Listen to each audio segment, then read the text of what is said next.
사랑하는 삶의 성도 여러분, 주 안에서 평안하셨습니까? 오늘은 매일 성경 본문에 따라서 이사야 13장 1절로 22절까지의 말씀을 함께 살펴보겠습니다. 오늘의 제목은 영원한 제국은 없다입니다. 오늘 가장 중요한 이 13장의 내용은 바로 바벨론의 패망인데요. 이 바벨론을 패방하는 것에 대해서 이 여호와께서 하시는 한 날, 그것을 행하시는 한 날, 그것을 여호와의 날이라고 이야기하고 있습니다. 이 여호와의 날이라는 것은 성경에 있어서 중요한 하나의 의미를 가지는데요. 하나님의 응징, 하나님의 심판을 의미하기도 하죠. 그러나 반대로는 하나님의 백성에게 있어서는 구원과 회복을 나타내는 이중적인 의미를 갖고 있습니다. 여러분, 바벨론이 얼마나 많은 주변에 있는 국들을 그들이 노략하고 그들의 생명을 빼앗고 그들의 힘으로 짓밟고 얼마나 악한 행동을 했는지 우리는 알 수 있죠. 그것처럼 이와 같은 이 바벨론을 하나님께서 심판하시는 데 있어서 여호와의 날을 정해 이 모든 심판을 행하시는 것을 보게 됩니다.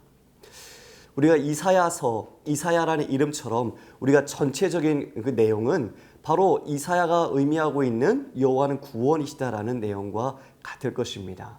하나님께서는 우리를 구원하실 계획을 갖고 있고, 그리고 우리를 괴롭히고 우리에게 악하게 하는 모든 원수들로부터 우리를 구원하시게 될 것입니다.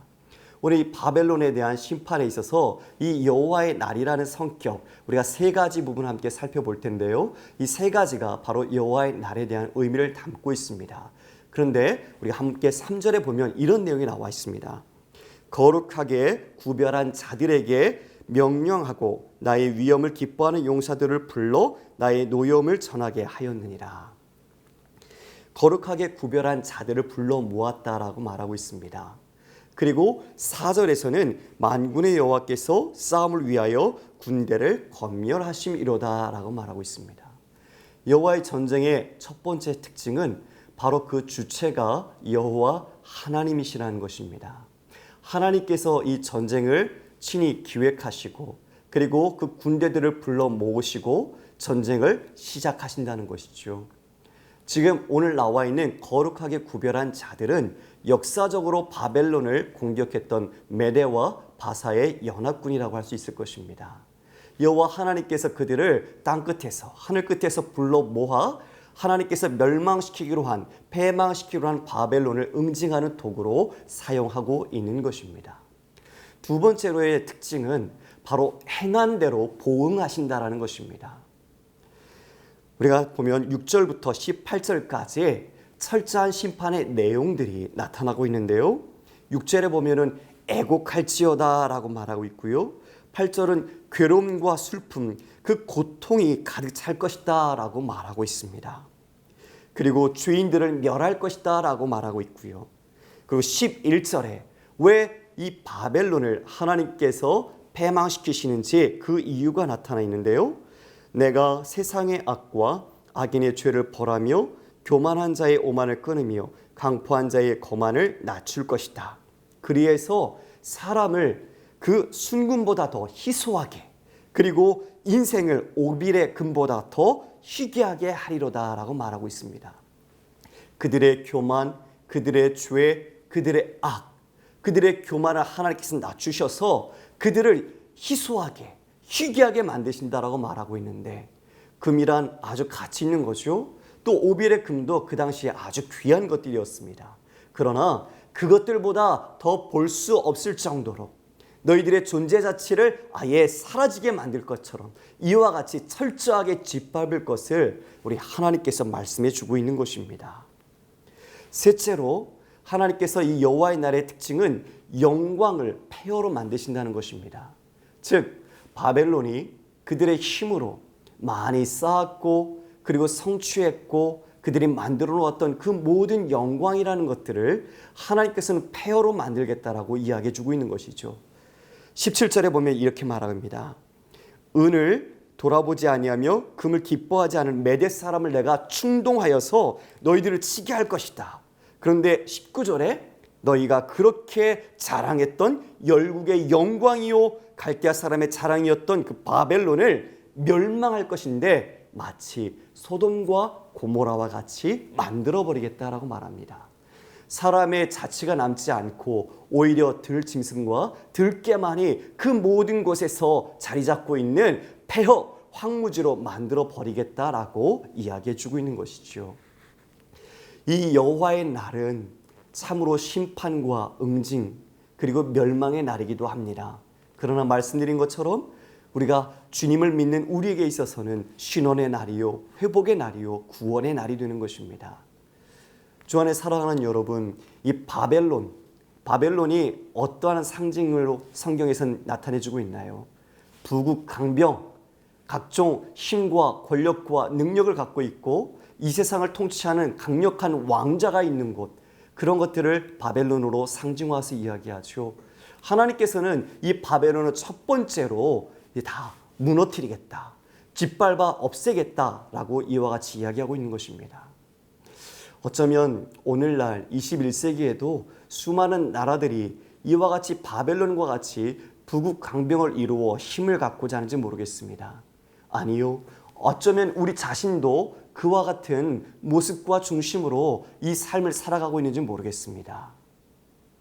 우리가 오늘 13장에서 23장까지 열국에 대한 심판이 기록되어 있는데요. 우리가 앞장 1장에서 12장까지 살펴보면 예루살렘과 유다가 그렇게 패역하고 하나님을 배신하고 모든 죄악을 저질렀던 것에도 불구하고 하나님은 다시 그들을 돌이키시는 모습들이 나타나 있습니다. 그들의 죄를 분명히 하나님은 지적하시지만 다시 그들을 사랑하는 마음으로 회복하시는 모습들이 나타나 있죠. 그래서 11장 12장에서는 평화의 나라, 이새의 줄기에서 날 그 나라와 또 감사의 찬송을 12장에서는 올려드리고 있는 것을 보게 됩니다. 그러나 그 중심에 가장 패역한 왕으로 무엇이 나타나고 있습니까? 바로 아하스 왕이 나타나고 있습니다. 아하스 왕은 그 당시에 북이스라엘의 베가와 또 아람 왕 르신이 아수르에 대항하여 연합군을 만들었죠. 근데 그 연합국에 바로 이 남유다는 함께하지 않았습니다. 그래서 그 두 나라 아람과 북이스라엘이 남유다를 치러 공격을 하죠. 이것을 아람 에브라임 전쟁이라고 합니다. BC 734년에서 732년까지 진행되었는데요. 이러한 풍전등화 같은 나라의 위기 속에서 아하스 왕은 이사야가 오직 여호와를 의지하고 그분께 징표를 구하라고 했음에도 불구하고 그는 자신의 왕궁과 성전에 있는 금은을 모아서 아수르 그 왕에게 보냅니다. 그들에게 조공을 바쳐서 자신들의 나라의 안위를 담보받고자 했던 것이죠. 이런 명분은 오히려 아수르가 아람과 북이스라엘을 치기에 좋게 만들었을 것입니다. 이에 다메섹을 쳐서 732년에 아람이 멸망하고 10년 뒤에 북이스라엘이 멸망하는 것을 보게 됩니다.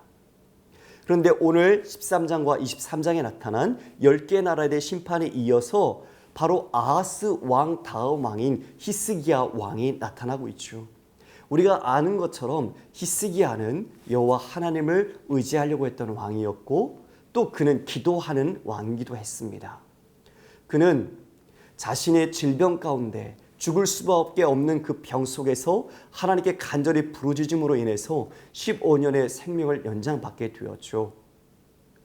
그런데 그것을 축하하기 위해서 왔던 바벨론의 축하 사절단에게 왕궁과 성전에 있는 금과 은의 그릇과 모든 진귀한 보물들을 보여주게 되었습니다.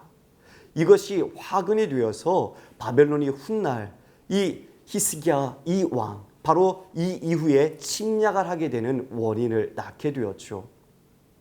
이 히스기야는 아하스는 친아수르 정책을 쳤지만 이 히스기야 왕은 반아수르 정책을 쳤습니다. 반아수르를 외치면서 그는 애굽을 의지했던 모습을 보게 됩니다. 친애굽 정책을 같이 병행했던 것이죠. 우리가 두 왕 사이에 이런 열국의 패망이 있는 모습을 볼 때 우리가 무엇을 느낄 수 있겠습니까? 그리고 지금 이 당시에 열강의 최고봉은 바로 아수르였습니다. 바벨론은 아직 그 열강 중에 일어나지도 못했던 그런 상황입니다. 그런데도 불구하고 이미 이 바벨론에 대해서 하나님께서는 멸망을 분명히 심판을 이와 같이 이야기하고 있는 것을 볼 때 우리가 누구를 의지할 것인가? 이 역사의 주관자가 누구시고 우리의 삶의 주인이 누구신가를 분명하게 이야기해 준다고 생각됩니다. 사랑하는 3일의 성도 여러분, 우리가 스스로 질문했으면 좋겠습니다. 오늘 우리에게 있는 여러 어려움들이 있을 것입니다. 삶의 고난도 있을 것입니다. 그러나 그 가운데 우리가 어떤 것, 유용하다고 생각되는 것, 쉽다고 생각되는 것에 우리의 손을 먼저 뻗치시겠습니까? 우리를 늘 놓지 않고 계시는 하나님이 계심을 여러분 믿으시기 바랍니다.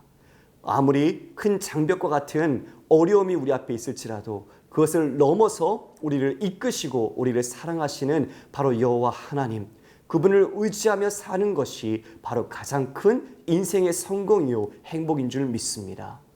오늘 13장부터 시작되는 열국의 심판이 23장까지 이어지는데요. 우리 아하스와 히스기야 왕 사이에 이 열국의 심판이 구조적으로 위치하고 있는 모습을 볼 때 우리는 하나님이 얼마나 우리를 사랑하시고 이 모든 역사를 주관하셔서 우리에게 알려주고자 하시는 하나님의 그 마음, 하나님의 크심, 하나님의 하나님 되심을 우리는 발견할 수 있을 것입니다. 다시 한번 오늘 말씀을 통해 우리의 하루의 일상을, 우리의 모든 인생을 주님 오직 의지하면서 이 역사의 주관자요, 이 세계에 경영하시는 하나님을 늘 바라보면서 오늘도 믿음으로 승리하시는 우리 모든 3일의 성도님들 되시기를 주님의 이름으로 축복합니다.